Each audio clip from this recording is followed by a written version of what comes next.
My husband suddenly starts ranting about how he refuses to be the breadwinner for a housewife, spouting things that make no sense. Before I know it, he's packing up my belongings. "What are you doing?" I ask, bewildered. "I'm asking you to leave this house until you realize what you've done," he replies coldly. "What?" I can barely process his words. My name is Mary, a 27-year-old office worker. I recently landed my dream job at a cosmetics company and threw myself into my work with enthusiasm. My dedication paid off. I received excellent feedback from my boss and earned a promotion. For someone my age, my salary is pretty impressive.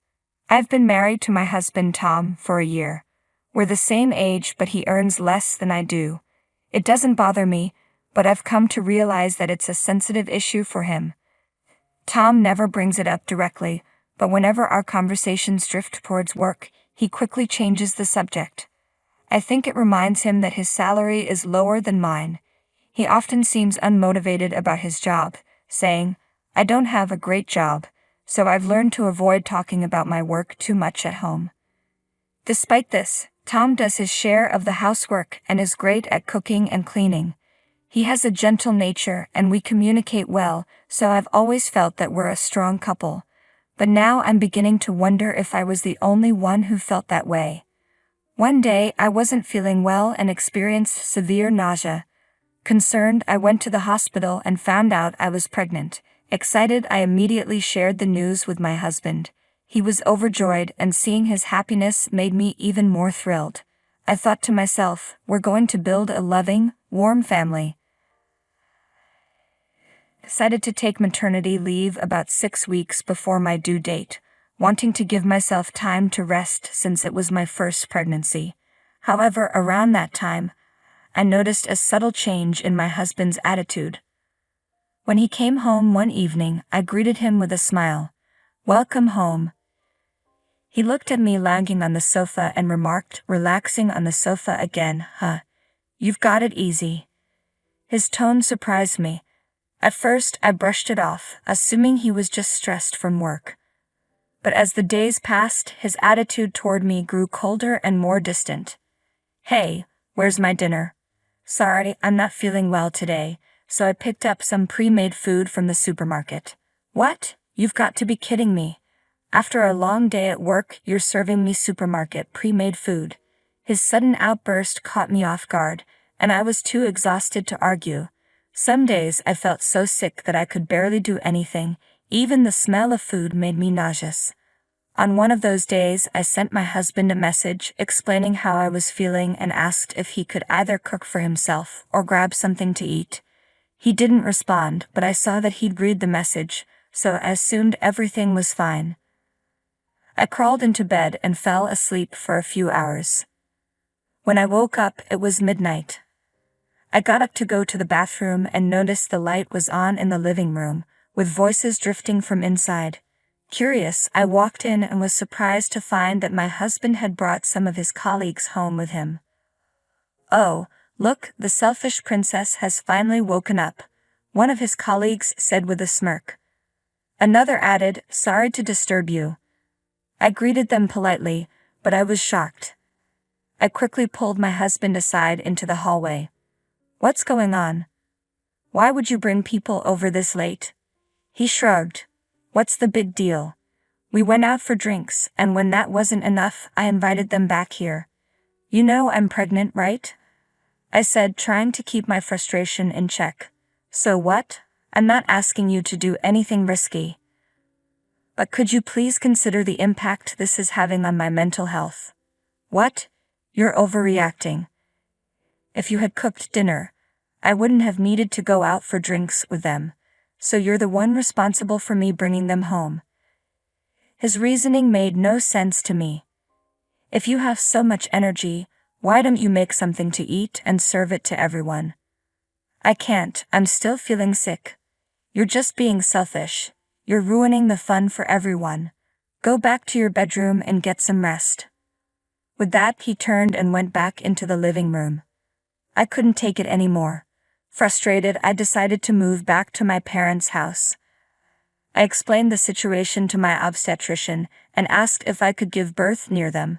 Fortunately, she knew an obstetrician close to my parents' place and promptly provided me with a letter of introduction. I left a note on the table saying, "I'm going home for a while to give birth." My husband immediately started calling and messaging, but I chose to ignore him. About a week later, I received a message from him saying, "I'm sorry.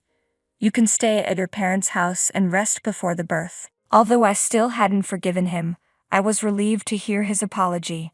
I stayed at my parents' house and it made a huge difference. I felt much better. My nausea subsided and my appetite returned. After that, I gave birth to a healthy baby girl. My parents were thrilled to welcome their granddaughter, and my husband came to the hospital as well. He was overjoyed to hold our daughter, exclaiming, "She's so cute," and showed genuine concern for my health. I felt relieved, thinking that he had returned to his caring and gentle self. Once I recovered, I spent about 2 weeks at my parents' house before moving back to the home I shared with my husband. When I returned, he eagerly took on the task of feeding our daughter after work. Initially, he was very involved, helping with diaper changes and bath times. His enthusiasm and support were incredibly encouraging. I felt relieved, believing that my husband and I would be able to live together harmoniously once more. However, about 2 months after our daughter was born, his attitude began to shift again.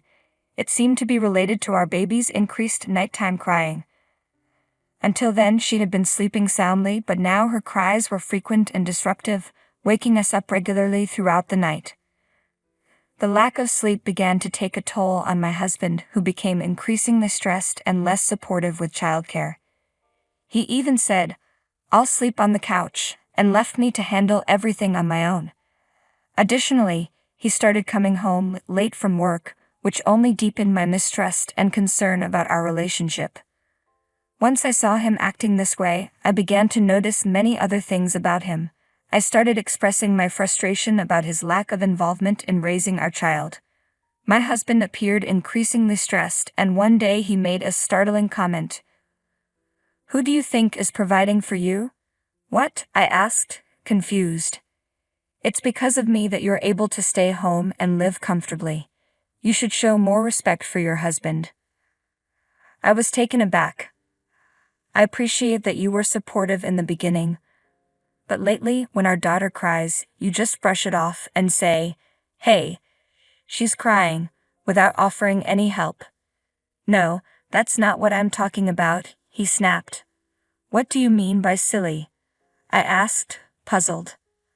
"I'm the boss in this house and you're showing me disrespect." "I don't understand what you're referring to," I said, genuinely confused. "I'm the one who earns the money, so you need to show me more respect." He then began to say things that didn't make sense, like, "I'm not going to be the breadwinner for a housewife." Without warning, he started packing up my belongings. "What are you doing?" I asked, bewildered. "I'm asking you to leave this house until you regret what you've done," he said as he hastily stuffed my clothes into a bag and tried to force me out. "Fine, I'll go. Just let me pack my things myself," I responded, starting to fold my clothes and place them in my bag. Once I was done packing, I picked up my daughter and saw him throw my box out the front door. "Come back when you've had time to reflect on your actions," he said, and then he locked the front door behind him. Left with no other option, I returned to my parents' house. After leaving my daughter in my mother's care, I went to the city office to pick up the divorce papers. The next day, I went back to my husband's house and rang the doorbell. "Oh, you're back already? I suppose you've realized you can't manage without me. All I need is for you to show me you're sorry. If you get down on your knees, I might forgive you," my husband said with a smirk. Ignoring his demands, I pulled the divorce papers from my bag and handed them to him. "What? Divorce papers? Why? I thought you were sorry," he exclaimed, confused. "After everything you've said and done, I have nothing to apologize for. I haven't done anything wrong. I can't stay married to you any longer," I replied firmly. My husband was clearly taken aback, not expecting me to follow through with the divorce.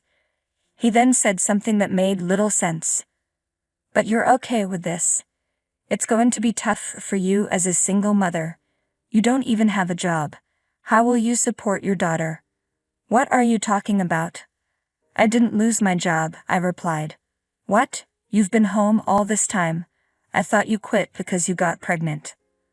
Oh, so that's what you've assumed. Who said I quit my job? I'm just on maternity and childcare leave. What?